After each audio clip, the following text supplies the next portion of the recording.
में रितेश और उनकी टीम, बड़े भाई राम प्रसाद जी और यहाँ पर उपस्थित सभी छोटे बड़े भाई बंधुओं, माताएं, बहनें, आज ये बहुत ही हर्ष का विषय है कि आज से 649 वर्ष पहले हमारे बीच में, जिनको अभी हम सभी ने पुष्प अर्पित करके, मोमबत्ती और अगरबत्ती जला करके हमने उनको याद किया है, आखिर 650 बाद यानी कि 649 जो संकल्पना रखी बेगमपुरा की, आखिर बेगमपुरा क्या है? बेगमपुरा जिसमें समता है, स्वतंत्रता है, बंधुत्व है और न्याय है। बनारस की धरती पर इनका जन्म हुआ और ये शुरू से मतलब हमेशा जात पात, ऊंच नीच, जो भेदभाव है, अंधविश्वास समाज में है, उसको खत्म करने के लिए हमेशा संघर्ष करते रहे। आप सभी लोग मीराबाई का नाम जानते होंगे। मीराबाई मतलब इनको अपना गुरु मानती थी, क्योंकि वो राजस्थान से थी और ये बनारस से, ये काफी लंबी दूरी है, लेकिन उनको ये अपना गुरु मानती थी। आखिर हमारे वंचित समाज में ऐसे तमाम सारे महापुरुष पैदा हुए हैं, एक नहीं। यहीं पर आप देख रहे हैं बाबा साहब हैं, तथागत गौतम बुद्ध हैं और रविदास जी की फोटो रखी हुई है। आखिर उन्होंने जो कार्य किया, आज हम सभी लोग के जीवन में जो परिवर्तन आया है, खासकर हम माताओं बहनों के लिए कहना चाहते हैं, ये सबसे ज्यादा जिम्मेदारी जो है आप पे है। राष्ट्रपिता ज्योतिबा फुले जो हमारे बीच में रहे हैं, जिन्होंने शिक्षा के लिए काम किया, राष्ट्रमाता सावित्रीबाई फुले के लाइफ पार्टनर, उन्होंने कहा कि घर में आने की ज्यादा जरूरत है। वो क्यों? क्योंकि लड़की अगर पढ़ेगी तो अपने माँ बाप के परिवार को तो वो शिक्षित करेगी ही, शादी होने के बाद में ससुराल में जाकर के वहाँ भी शिक्षित करेगी। मैं इसका कहने का तात्पर्य नहीं है कि बेटे को नहीं पढ़ाना है, बेटे को भी पढ़ाना है, लेकिन उन्होंने आज जो महिलाएं आगे बढ़ी हैं, एक हमारे ही बीच में एक ऐसी शख्सियत हैं जिनको आयरन लेडी के नाम से भी जाना जाता है, आदरणीय बहन मायावती जी, जिनका नाम लेते ही गर्व से सीना जो है चौड़ा हो जाता है। अगर अम्बेडकर पार्क में जाइए तो तमाम सारे महापुरुष जो यहाँ पर अभी श्रद्धा सुमन हम सभी लोगों ने पुष्प अर्पित किए हैं, वहाँ पर बड़ी बड़ी जो है विशाल का है मूर्तियां लगी हैं। मैं तो गया हूँ, मैं जा चुका हूँ। बिल्कुल आप गए हैं तमाम सारे लोग, लेकिन इससे पहले क्या कहते हैं, तमाम सारे लोग जो समाज में रहे हैं, क्या किसी ने ये सोचा जो समाज में जातवाद है, जो अंधविश्वास है, जो पाखंड है, हमारी बहुत सारी माताएं बहनें तमाम सारे ये व्रत वो व्रत रहती हैं, लेकिन आपकी जब शादी होती है या जो लोग नई पीढ़ी के लोग हैं, जब शादी होती तो आज के समय में क्या पूछा जाता है कि आपकी लड़की क्या कितने व्रत रखी, ये पूछा जाता है? नहीं पूछा जाता है। पूछा जाता है आपकी लड़की कितना पढ़ी है, बीए, एमए, एमएससी, पीएचडी क्या की हुई है, ये पूछा जाता है। आपकी लड़की को मल्टीमीडिया मोबाइल चलाना आता है कि नहीं आता है, इंटरनेट की दुनिया से जुड़ी है कि नहीं जुड़ी है। यही हमारे महापुरुषों की जो है सोच थी। वो इस बात को कहते थे कि समाज में जो अंधविश्वास है, जिसको हमारे महापुरुषों ने पूज करके उनकी पीढ़ियां गुजर गई, लेकिन आज ये पक्के ईंटों की जो दीवार है वो कैसे आई? हमारे बीच में राष्ट्र निर्माता डॉक्टर B.R. अम्बेडकर के द्वारा लिखा हुआ संविधान की बदौलत आज हम सभी लोगों को बोलने का अधिकार है, पढ़ने लिखने का। हाँ है रविदास जी का जो सबसे महत्वपूर्ण एक है, मन चंगा तो कठौती में गंगा। उन्होंने कहा कि ऐसा चाहूं राज्य जिसमें सभी को मिले अन्न, छोटे बड़ों सभी रहें प्रसन्न। मतलब वो एक ऐसे बेगमपुरा, एक ऐसे राज्य की, वो ऐसे गांव की संकल्पना करते थे जिसमें सभी को खाने पीने का अधिकार मिले, सभी को मान सम्मान के साथ में जीने का अधिकार मिले, कोई किसी पर यहाँ जो है भेदभाव ना कर सके, कोई किसी को दबा ना सके। इसीलिए हमारे बीच में उसी लेगेसी को जो तमाम सारे महापुरुष रहे हैं, चाहे संत रविदास हो, कबीर हो, या अन्य जो गुरु नानक जी हैं, तमाम सारे महापुरुष हैं, संत गाडगे बाबा हैं, उन्हीं सारी लेगेसी को बढ़ाते हुए हमारे बीच में डॉक्टर बी.आर. अम्बेडकर ने, जो दुनिया में बहुत सारे जो राइटर्स हैं, फिलोसफर हैं, इस बात को कहते हैं कि दुनिया की 1000 कृतियों में, किताबों में जो सबसे सर्वश्रेष्ठ है वो भारत का संविधान है। इसीलिए भारत के संविधान को आप सभी लोग सम्यक प्रकाशन, गौतम बुक प्रकाशन नई दिल्ली के द्वारा, और जो हिंदी और इंग्लिश में जो बेयर एक्ट है, लॉ एजेंसी इलाहाबाद से, जो प्रयागराज से पब्लिकेशन है, उसको लेकर के आप लोग पढ़िए। क्योंकि हम लोग जब संविधान को पढ़ेंगे तो जो महापुरुषों ने जो बताया है, जो उनका एक संकल्पना थी, गांव से लेकर के शहर, बाबा साहब इस बात को कहते थे, गांवों से शहरों की तरफ चलो। और वहीं गांधी जी का कहने था कि वो ग्राम राज्य की जो बात करते थे, ग्राम स्वराज की जो बात करते थे, यानी कि ग्राम स्वराज की बात जिसमें भेदभाव है, असमानता है। लेकिन मैं उसको नकार नहीं रहा हूं, लेकिन इस बात को आज भी कहीं ना कहीं हमें ये चीज देखने को मिलता है। लेकिन बाबा साहब ने कहा, आपने अपने बच्चों को गांव पे स्तर पर पढ़ाइए ही। जो लोग आर्थिक रूप से समृद्ध हैं वो शहरों में भेजें, क्योंकि अगर मैं इसी आपके ग्राम पंचायत से निकल करके लखनऊ विश्वविद्यालय, और लखनऊ विश्वविद्यालय दिल्ली से फिर महाराष्ट्र, जहाँ पर यहाँ बाबा साहब ने 14 अक्टूबर 1956 को 5 लाख से ज्यादा जो है बौद्ध धर्म की दीक्षा ली। इसी वहीं से 70 किलोमीटर की दूरी पर महात्मा गांधी अंतर्राष्ट्रीय हिंदी विश्वविद्यालय से मैं PhD किया हूँ। आज आपके बीच में जो डॉक्टरेट की उपाधि मिली है, यानी कि आज आप मुझे डॉक्टर राजेश कुमार अम्बेडकर के नाम से ऑफिशियल तौर पे संबोधित कर सकते हैं। मैं चाहता हूँ हमारी ग्राम पंचायत से तमाम सारे जो है डॉक्टर्स पैदा हो, जो समाज में तमाम सारी जो असमानता फैली हुई है, जो अंधविश्वास फैला हुआ है, जो ऊंच नीच भेदभाव है, हक अधिकार के लिए जो लोग सताए जा रहे हैं, उनकी हम सभी लोग जो है उनकी आवाज बने। उनके हक और हुकूमत की जो संवैधानिक अधिकारों की जो लड़ाई है, उसके लिए एक कदम जो है हम सभी लोग आगे बढ़े। तो मुझे लगता है ये तमाम सारी बातें हैं जिससे हमें आज बातचीत करने की जरूरत है। अभी पंजाब से जो है पूरी ट्रेन बुक होकर के वहां आती है। कल जब वो बनारस की स्टेशन पर पहुंची, यानी कि बनारस की धरती पर, तो उसका बैंड बाजे के स्वाद में धूमधाम से स्वागत किया गया। आज पंजाब की धरती पर, चाहे चंडीगढ़ हो, लुधियाना हो, या अन्य तमाम सारे राज्यों में रविदास जी की जयंती को जो है बड़े धूमधाम के साथ में मनाया जा रहा है।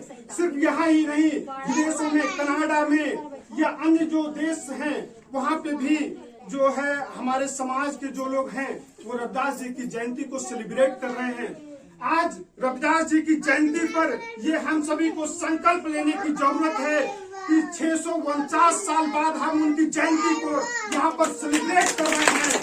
और हम सभी लोग ऐसा क्या कर रहे हैं या नहीं किया है, तो ये संकल्प लेने की जरूरत है कि जब हम नहीं होंगे तो क्या 650 साल बाद या 100 साल बाद क्या हमें याद किया जाएगा कि नहीं याद किया जाएगा।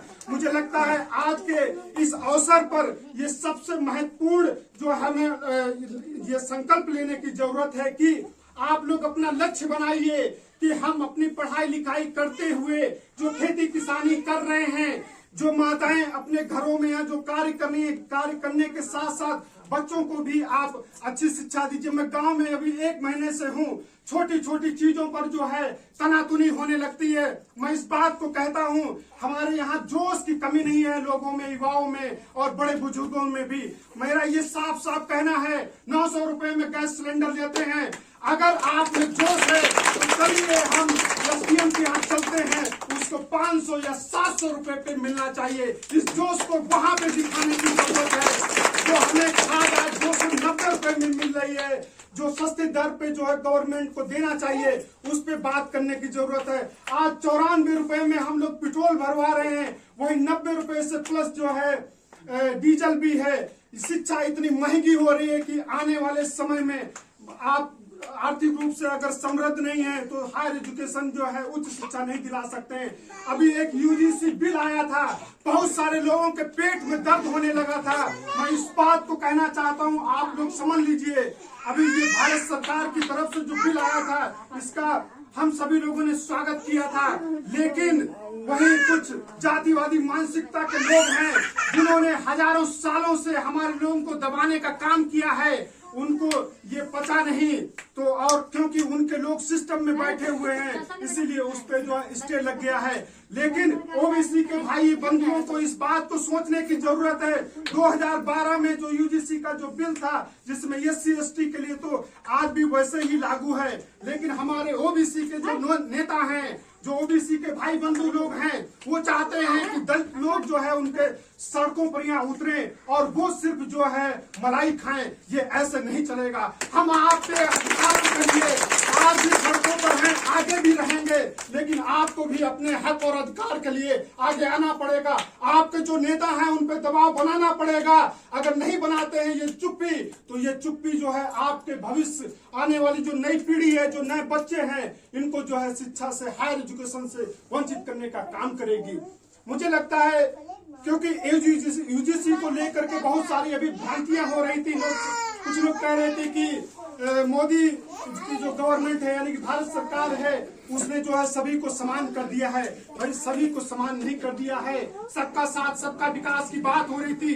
कितने लोगों को जो है सभी को जो है नौकरियां मिल रही हैं। कितने लोगों के साथ में आज भी हमारी माताओं बहनों के साथ में NCRB का जो डेटा है कि आए दिन दलित महिलाओं के साथ में अत्याचार होता है और हमारे प्रदेश के जो मुखिया हैं इस बात को कहते हैं कि उत्तर प्रदेश उत्तम प्रदेश, उसमें जो है कहते हैं कि कोई भी महिला जो है लड़की 12 बजे चली जाए वो सुरक्षित जो है जा सकती है, लेकिन हकीकत धरातल पर देखिए ऐसा नहीं है।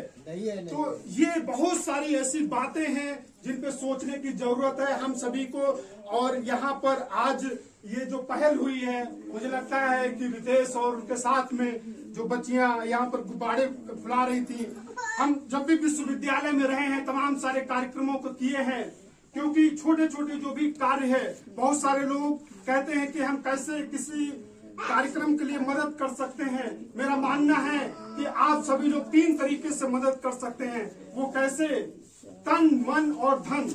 अगर आप आर्थिक रूप से समृद्ध हैं, यहाँ पे नहीं आ सकते हैं या कहीं पे भी कोई कार्यक्रम अपने महापुरुषों से रिलेटेड अगर हो रहा है तो आर्थिक रूप से आप जो है सपोर्ट कीजिए। अगर वो नहीं कर सकते हैं तो तन मन यानी कि मोरल रूप से यानी कि मानसिक रूप से आप बोलिए कि राम प्रसाद या रितेश या जो फरेदा में है जो भी लोग कार्यक्रम को करते हैं आप उनको मन से जो है सपोर्ट कर सकते हैं। तन मन धन, अगर ये 2 चीजें भी नहीं कर सकते हैं तो तन से यानी कि शारीरिक रूप से वहां पर उपस्थित होकर जो भी दरी बिछाने का काम है, गुब्बारे लगाने का काम है, झंडे लगाने का काम है, छोटा मोटा कोई मतलब जो है ये सोचे कि अरे हम गुब्बारे फुलाएंगे, दरी बिछाएंगे, कहीं पानी की बाल्टी रखेंगे या कुछ करेंगे, ये हम क्यों करें भाई? अरे ये हम सभी को करना होगा। अगर नहीं करेंगे, अगर महापुरुषों ने नहीं किया होता तो आज मैं या हम सभी लोगों के हाथों में जो मोबाइल है आज 10,000, 15,000, 20,000 का अच्छे कपड़े पहने हुए हैं तो मुझे लगता है ये सब नहीं होता। आज ये पक्का मकान है, गाड़ी घोड़ा है, तो ये किसकी बदौलत है? वो इन्हीं महापुरुषों की बदौलत है। तो मुझे लगता है इन महापुरुषों के लिए जो 3 जो मैंने बात बताई, अंत में मैं अपनी एक बात कह करके समाप्त करूंगा। क्यों? एक तरफ आप देख रहे हैं जो बेसिक सिद्धांत, बहुत सारे लोग पूछते हैं कि बाबा साहब का बेसिक सिद्धांत क्या है, तो मैं इतना सारा पढ़ने लिखने के बाद में मैं समझा हूँ जो बेसिक सिद्धांत है वो 4 है। वो 4 क्या है? एक तरफ जो है विषमता है, यानी कि एक तरफ विषमता है और एक तरफ क्या है? समता। तो आपको तय करना है कि हमें विषमता में रहना है या समता में। एक तरफ गुलामी है तो एक तरफ स्वतंत्रता है, एक तरफ वैमनस्य है, तो एक तरफ जो है बंधुत्व है और एक तरफ अन्याय है तो दूसरी तरफ न्याय है। और ये समता, स्वतंत्रता, बंधुत्व और न्याय, इसी को बाबा साहब भीमराव अंबेडकर ने संविधान में इसको समाहित किया है। तो मुझे लगता है आपको तय करना है। भारत, जो लोग, कुछ लोग हिंदुस्तान भी बोलते हैं, भारत बोलते हैं, लेकिन ये मेरा सीधा सीधा ये मानना है, भारत जो है, भारत में दो, अगर ये भारत का मैप है, ऐसे आप देखते हैं, इस तरीके से भारत को अगर सीधा सीधा अगर दो टुकड़े किए जाएं तो एक तरफ ये समता, स्वतंत्रता, बंधुत्व और न्याय की बात है, और इधर अगर आप देखें विषमता, गुलामी, वैमनस्य और अन्याय की बात है। तो आपको तय करना है कि हमें किस पक्ष में रहना है। मुझे लगता है ये बहुत सारी बातें हैं, फिर कभी अवसर मिलेगा तो और तमाम सारी जिंदाबाद जिंदाबाद जिंदाबाद, अमर रहे अमर रहे जय रहे। जब तक सूरज चांद रहेगा बाबा तेरा नाम रहेगा, जब तक सूरज चांद रहेगा बाबा तेरा नाम रहेगा। जय जय जय जय भीम, जय भीम जय भीम जय जय जय जय जय भीम, जय भीम जय भीम। बौद्ध धर्म की क्या पहचान, मानव मानव एक समान, बौद्ध धर्म की क्या पहचान, मानव मानव एक समान। संत शिरोमणि रविदास जी अमर रहे, संत शिरोमणि रविदास जी